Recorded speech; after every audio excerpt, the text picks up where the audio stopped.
You wanted the best, well, they retired. So you got two dudes in a garage. Talking KISS. Welcome to the Hooligan Nation, a KISS-Centric Podcast, the podcast where the riffs are loud, but our opinions are louder. I'm Anthony. Oh, we're going to do that shifty thing. I'm Rocco. Yes, you are.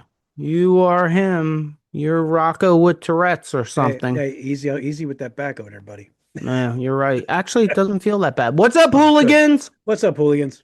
Well, it's good to be back hanging with all of our fellow hooligans. We missed you guys. So happy Thanksgiving. Happy Thanksgiving, guys. All of our American hooligans. We have news, music we're listening to, and of course, our weekly poll.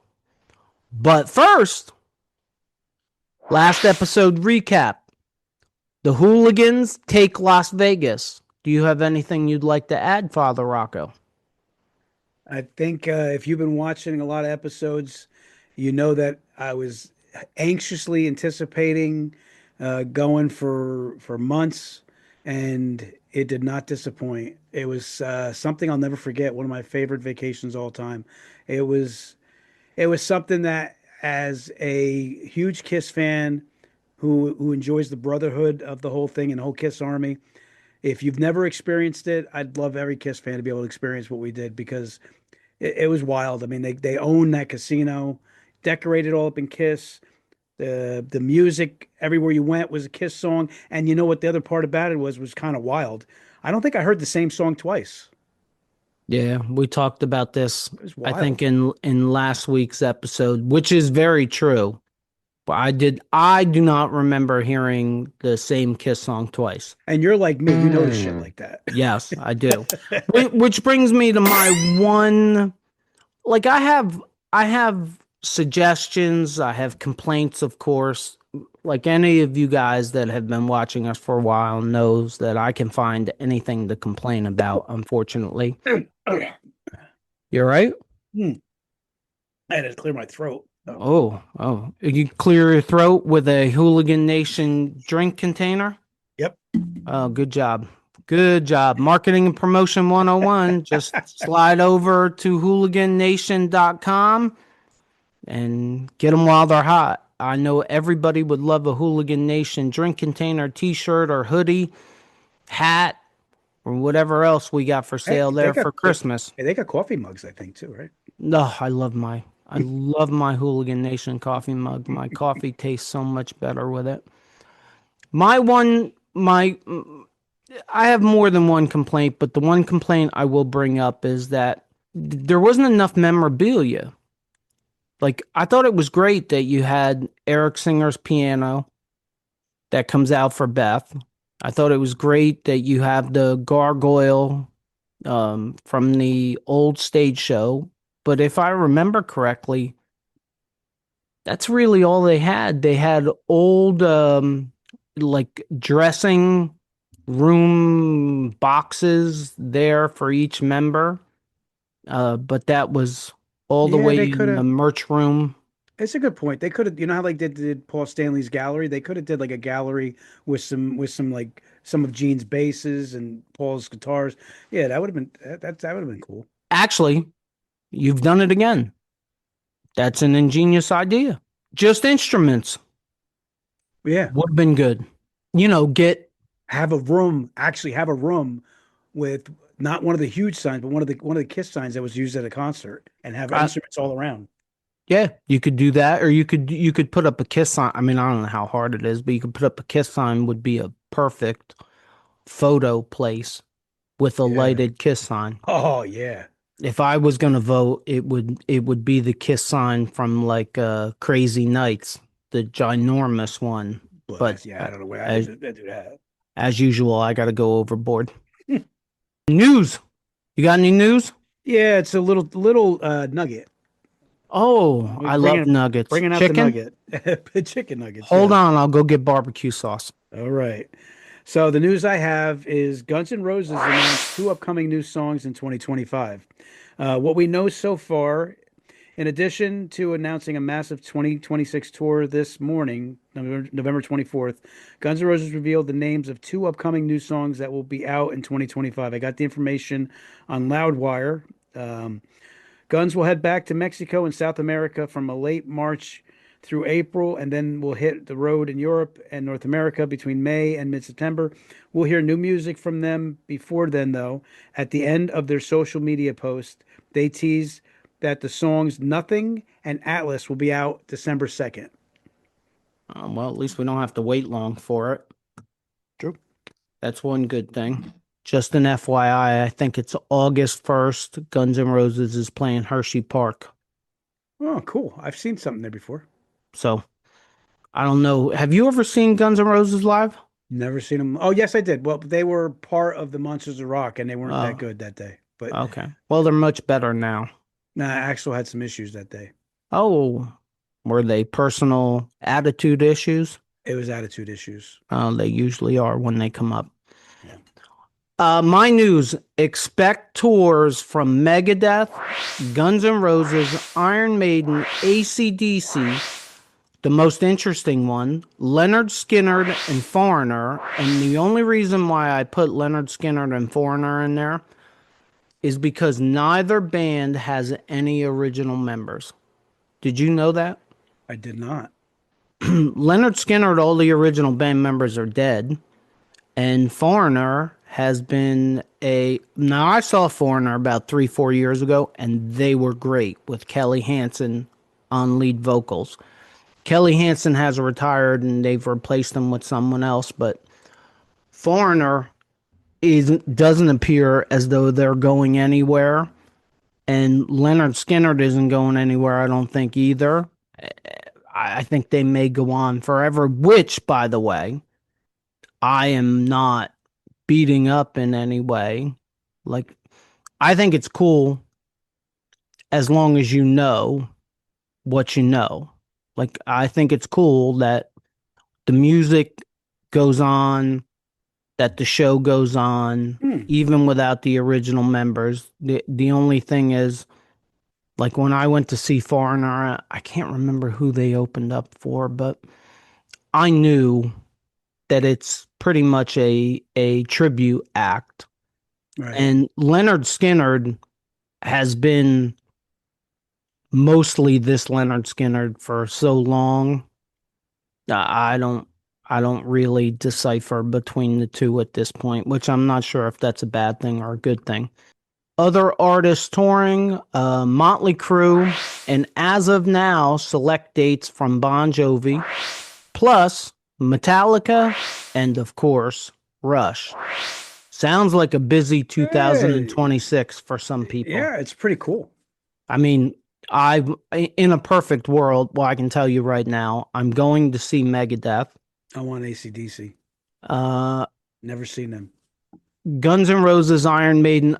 I think if I'm going to see AC/DC, it should probably be this year. I don't know if I need to see Motley Crue. I'd like to see Bon Jovi. Iron Maiden, I wouldn't mind seeing. Partly because I'd like to see if he can sing, and if he can't, that's probably going to be it. And I said that I don't know if Metallica's still doing the 2-night in the round thing, and I didn't look at where their tour dates were, but I would definitely go see Metallica in 2026. They were that good in 2023, I think I saw them. I would go see them again. I'd go see Metallica. Our other news segment is very simply this. All of our items from Las Vegas have been successfully shipped here, and nothing broke or was destroyed.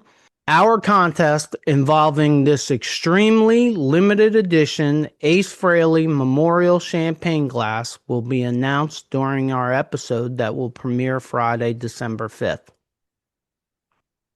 For everybody, I don't know if you guys can see it or not, but this is what we were not given these. We had to buy them, but it was for Kiss Cancer Goodbye.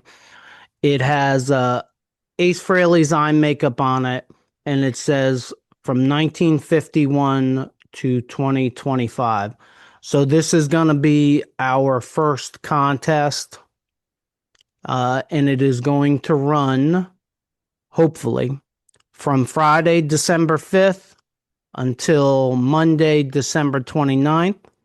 Our plans are to go live Monday night, December 29th at 7 p.m. Eastern, and to pick the winner during that live episode. More info will come on December 5th, so if you want this cool piece of history, stay tuned to the Hooligan Nation podcast. Music we're listening to, what you got? There's a band that today it was probably one of the best opening acts I've ever seen. Oh, I can't wait for They're, this. they're not one of my favorite bands, but they got a couple songs that I absolutely love.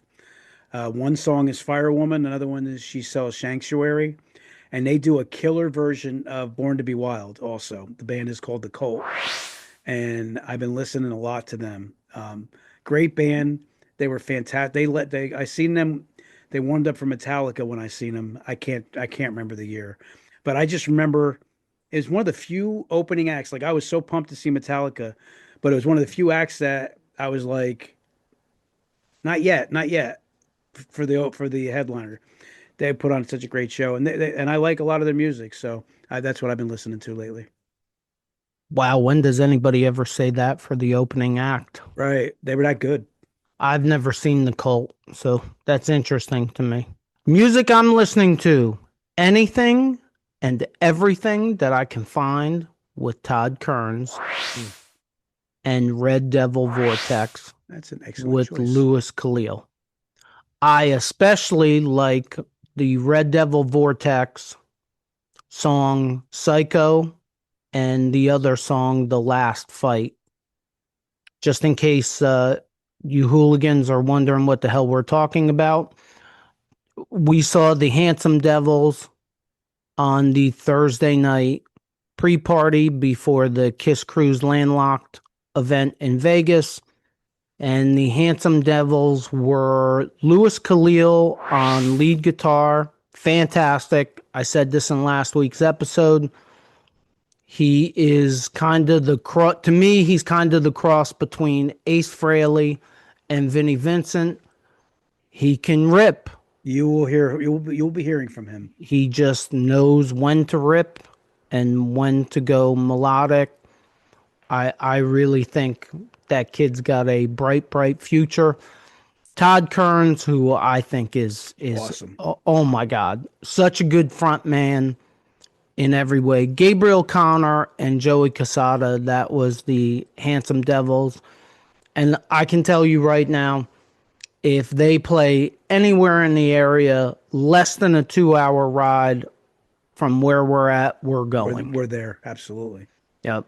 The funny part about Louis Kalil is we're waiting for, we're at the pre-party, and the kid's walking around, and I'm like, he's got to be somebody, but he's so nondescript walking around, but when he's on stage, he is a beast. He's got such stage presence, and that's the other thing about the Handsome Devils as a whole. They got stage presence. They connect with the crowd. They play really good music. So. Oh, well, they played Kiss music. So no, but they nail it. It's hard to go wrong there, but they do nail it. Yes, they did. And one of the coolest things I thought about Louis Kalil was he was very true to the music. He was very true to the guitar solos, but he did add his own little spice and flavor to it, which just enhanced the song more. And one other thing about that too, guys, this goes out to all the hooligans. If you are really familiar with Dark Light from the Elder, you'll know that it's one of the Ace's most fierce solos he ever did, and the kid did it note for note. Yeah, and if you don't believe us, all you got to do right now is go on YouTube and search the Handsome Devils Kiss Cruise Landlocked, and I believe their entire show comes up still, because I've watched it like 3 times, I think, since we got back. Yeah, it's worth it, guys. The Handsome Devils, Bruce Kulick in Quarantine, I've watched multiple times on YouTube since we got back. It's pretty funny to me because I've watched bits and pieces of Kiss's acoustic set and their electric set, but I haven't sat there and watched the entire set. But I have with the Handsome Devils, Quarantine, and Bruce Kulick Band. All three of them were so much different. Quarantine was fun. Yeah. It was fun. Well, he's somebody who knows how to connect with the crowd. He's a showman. Yes. And they're good musicians. And I think, Jericho did well on most of the songs. There's a couple songs you could tell like he struggles through, but he's such a good entertainer and they're such a good band that they get through it. Yeah, and then the Handsome Devils and Bruce Kulick's band, both fronted by Todd Kerns, who's my new hero. Yeah, he's my new hero, man. Big fan. The biggest two things that I took out of Kiss Cruise Landlocked was Louis Kalil and Todd Kerns. Yeah, I'm kind of with you. I'm backing you up on two that. biggest things. And now it is time for the return of our weekly poll. Oh, it's poll time. It's poll time in the Hooligan Nation. It's poll time. Okay, let's get to it because we got a good question because I came up with it. And we got very good answers because the hooligans answered. Just for anybody that doesn't know this, our weekly polls can be found on our community tab and on our Facebook group that is gaining multiple members a day. Yeah. So if you have Facebook, you want to slide over, find our Facebook group. It is the Hooligan Nation, a KISS-Centric Podcast group. It is free and open for you to join. It's turning into a big party, man. The door's open. Jump right in. And if you don't have Facebook, sign up for Facebook. If you're our age, you're 20 years behind, and you should already have a Facebook page because it's for all us old people. Our question this week is, which Kiss song do you think is the most heavy metal song they have released? Your choices were Parasite, Unholy, Hate, and War Machine. Father Rocco, what say you? Thank you. I needed that. All right. Prayers for my back. Yes, prayers for your back. He had a little calamity. A calamity, yes. I found myself laying on my back on the floor this morning after trying to bend over and pick something up that was about the size of a golf ball. I think secretly he was trying to do yoga. Yeah, that's right. No, if I was going to do anything, it would be yogurt, not yoga. Trust me. Back to the poll. I'm going to say Unholy. You are going to say Unholy. What do you think the hooligans said? I'm going to say War Machine. I'm going to say they picked War Machine, but I definitely pick Unholy. Well, both of your choices are wrong. Really? Yep. So coming in with 3% is Hate. So there ain't no love there. There's just hate. There's just hate. Okay. And my guess is so few of Kiss fans have actually listened to Carnival of Souls that's why. Good point. Because I think Hate's a great song. I also think Hate is a hard ass song. But nobody else thought it. Coming in with 21%, War Machine. Wow. Coming in with 32%, Unholy. And the reason that I came up with this poll question was because we listened to Parasite live. Do you remember? Was it Bruce? It was Bruce Kulick's band that played Parasite, and I was like, "Damn, we're in the middle of the concert." I'm like, "Damn, Parasite is hard. Parasite is a heavy metal song." And that's when I came up. Well, I went to Father Rocco and said, "What do you think about this?" And he immediately said, "Unholy." I disagreed. And it's nice to see that the hooligans agree with me. 44% for Parasite. Yeah, you get that. I definitely didn't. I definitely don't view it the same. I'm sure you don't. You just like to be the anti me. Although I have to admit, like when I put the poll up, I did think it was very possible for any of the four songs to win. I don't think there's a bad choice in the list. No, and And I don't. I probably could have went a couple more songs, but YouTube will only allow me to pick four. But this is a good. Facebook gives me a fifth. But this is a good spot for the hooligans to add theirs in the comments.